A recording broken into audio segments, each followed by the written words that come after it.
40일 사순절 묵상 30번째 날 3월 31일 화요일입니다. 예루살렘에 입성하신 예수님은 베다니로 나가셨다가 이튿날 아침 다시 예루살렘으로 들어오십니다. 제자들은 예수님께서 저주하신 무화과 나무가 말라버린 모습을 보았습니다.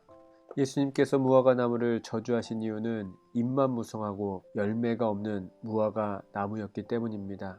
외적 종교 행위는 많지만 하나님께 드릴 삶의 열매가 없는 이스라엘을 상징한 것입니다. 베드로가 묻습니다. 랍비여 보소서, 저주하신 무화과 나무가 말랐나이다.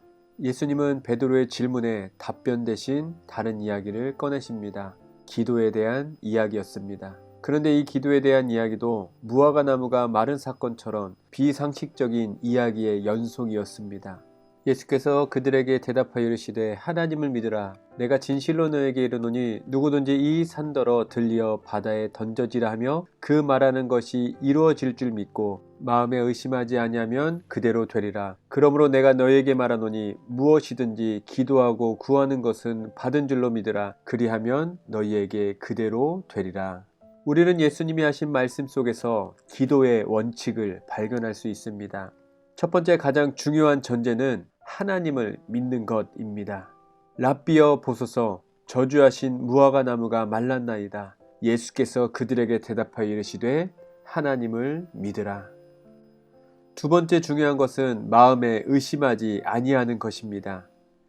의심하다로 번역된 헬라어 단어 디아크리노는 철저하게 분리하다는 뜻을 갖고 있습니다. 다시 말해 이미 마음이 나뉘어져 있는 상태라는 뜻입니다. 그러므로 하나님에게 온전히 집중하여 마음이 분리되지 않는 내면의 상태를 이루는 연습이 중요합니다. 그때 우리의 내면에 세 번째 단계가 이루어질 것입니다. 바로 무엇이든지 구하는 것을 받을 줄로 믿는 단계입니다. 이같이 예수님께서 요청하신 것은 실제로 일어날 수 있기 때문입니다. 산이 들려 바다에 빠질 수도 있다는 말씀이 황당해 보일 수 있지만 실제로 우리가 전혀 의심 없이 기도한다면 이루어질 일입니다. 그러나 우리에게 이런 일이 일어나지 않는 이유는 우리는 그런 기도를 하지 않기 때문입니다. 그런 기도를 할 만한 완전한 확신이 없습니다. 기도는 허공에 던지는 말이 아닙니다. 우리에게는 기도를 드리는 대상이 분명히 있습니다. 우리가 기도를 통해 이성적이고 합리적인 것을 구합니다. 뿐만 아니라 그 이상의 것, 비이성적이고 불가능한 것조차도 구할 수 있다는 것을 간과해서는 안 됩니다. 우리가 드리는 기도는 내가 스스로 이루는 것이 아니라 그 기도를 들으시는 전능하신 하나님께서 이루어 주시기 때문입니다. 요즘 일상이 너무도 침체되어 있습니다. 그래서 우리의 믿음과 기도의 능력을 침체시키며 살고 있지는 않으십니까? 하루를 시작하며 그동안 미루어 놓았던 불가능해 보이는 기도 제목을 꺼내봅시다.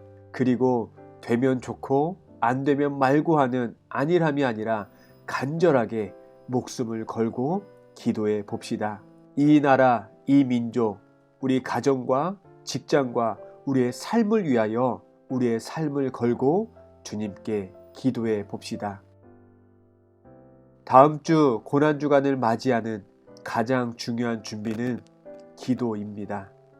오늘 하루 기도로 시작하여 기도로 살아가며 기도로 마무리하는 주님과 동행하는 하루가 되시길 축복합니다.